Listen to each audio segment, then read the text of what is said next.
ভিডিঅ'টো চোৱাৰ আগত এটাই অনুৰোধ, চেনেলটো ছাবস্ক্ৰাইব কৰি দিয়েছেন আৰু ভিডিঅ'টো লাইক কৰিব, কমেণ্ট কৰিব যিমান পাৰে। নমস্কাৰ, মই সংগীতা হাজৰিকা, ভূগোল বিভাগৰ শিক্ষয়িত্ৰী। আজি বিশ্বৰ এইডছ দিৱস উপলক্ষে আমাৰ ভূগোল বিভাগে আৰু IQAC লগতে আমাৰ এলুমিনি গ্ৰুপে আটাইখিনি মিলি পেলাই আমি এটা বাইক ৰেলী আয়োজন কৰিছোঁ। আৰু ইয়াৰ যিহেতু যিটো এইডছৰ ভয়াৱহতা আছে, সেই ভয়াৱহতা কিছু পৰিমাণে প্ৰশমিত কৰিবৰ কাৰণে আমি এটা ব্যৱস্থা কৰিছোঁ। গতিকে সকলোৱে আহক, সহযোগ কৰোঁ।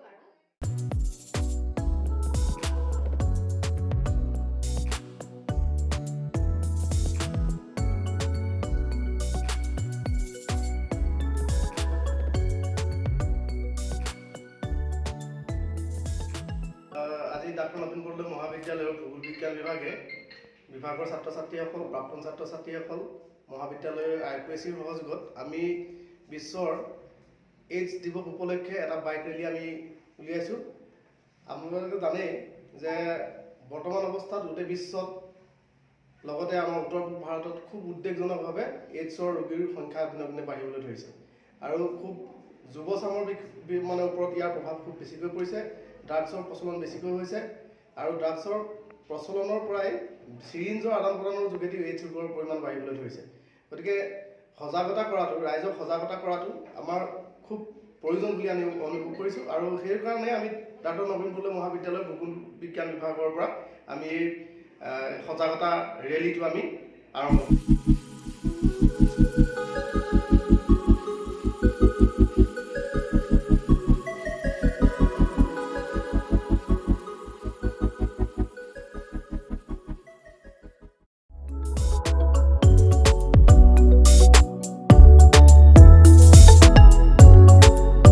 কিবা এটা কৈ দিয়ক আজি এইডছ দিৱসৰ বিষয়ে। এইডছ দিৱস উপলক্ষে আমি ডাক্তৰ নবীন বৰদলৈ প্ৰাক্তন ছাত্ৰ ছাত্ৰী সৌজন্য আৰু জিঅ'গ্ৰাফী ডিপাৰ্টমেণ্টৰ সহযোগত লগতে আভ্যন্তৰীণ মান গ্ৰুপৰ সহযোগত এই বাইক ৰেলী উলিয়াবলৈ গৈছোঁ। এইটো মোৰ উদ্দেশ্য হৈছে জনসাধাৰণৰ মাজত এইডছ সম্পৰ্কে সজাগতা সৃষ্টি কৰা। ধন্যবাদ।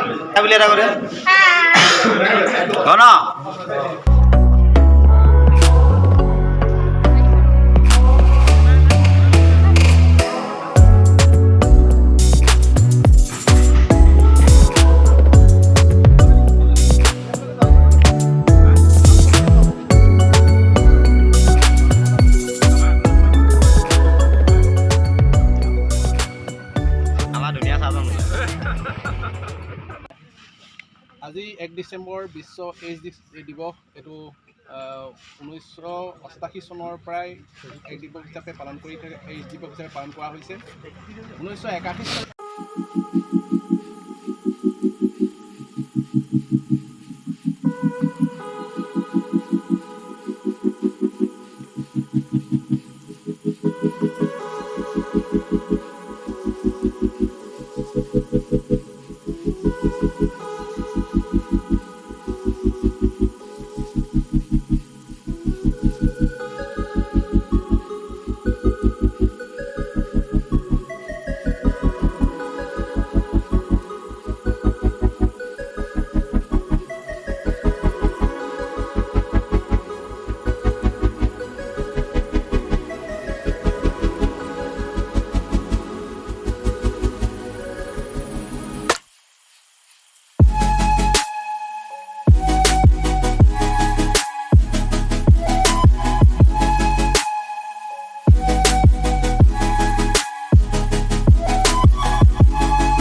বিভাগৰ আৰু আভ্যন্তৰীণ মান নিৰূপণ কোষৰ সহায়ত আমি সহযোগত এটা বাইক ৰেলী উলিয়াইছিলোঁ। কাৰণটো আছিলে কি বিশ্ব এইডছ দিৱসৰ যিটো তাৎপৰ্য সেইটো জনসাধাৰণক সজাগ কৰিবৰ বাবে।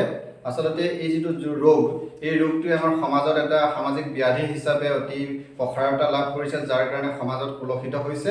আৰু এই ৰোগৰ দ্বাৰা যে আক্ৰান্ত হয় সেই ব্যক্তি যথেষ্ট এনেকুৱা ধৰণৰ ৰোগৰ আক্ৰান্ত হোৱাৰ লগে লগে তেওঁ শাৰীৰিক যিটো সক্ষমতা বা ৰোগ প্ৰতিৰোধ কৰিব পৰা যিটো ক্ষমতাটো লোপ পায় আৰু তেনেকুৱাত যিকোনো ৰোগে তেওঁক আক্ৰান্ত কৰিব পাৰে আৰু মৃত্যু হোৱাটো প্ৰায় নিশ্চিত হৈ পৰে। ইয়াৰ পৰা পৰিত্ৰাণ পোৱাৰ একমাত্ৰ উপায়টো হৈছে নিজক সুৰক্ষিত ৰখা, যাতে যিবিলাক কৰ্মৰ দ্বাৰা এই ৰোগ বিয়পাৰ সম্ভাৱনা থাকে বা হয় সেইবিলাকৰ পৰা নিজক বচাই ৰাখিলে আমাৰ জীৱনটো সুৰক্ষিত হ'ব। আৰু বৰ্তমান সময়ত দেখা পোৱা গৈছে যে আমাৰ যুৱ সমাজৰ মাজত যি মাদক দ্ৰব্যৰ যি মানে প্ৰসাৰতা লাভ কৰিছে বা যেনেধৰণে তেওঁলোকক আগুৰি ধৰিছে, বিশেষকৈ ড্ৰাগছ সেৱনৰ দ্বাৰা।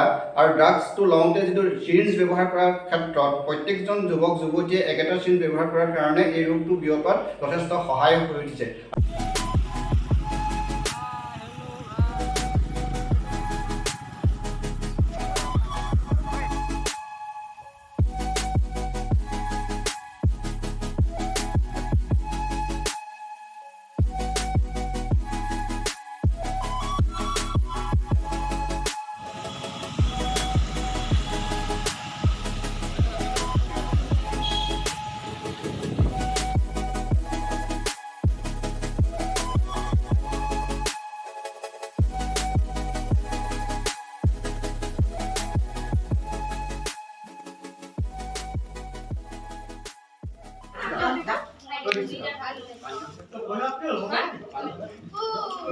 ল'ৰাটো খাই আছে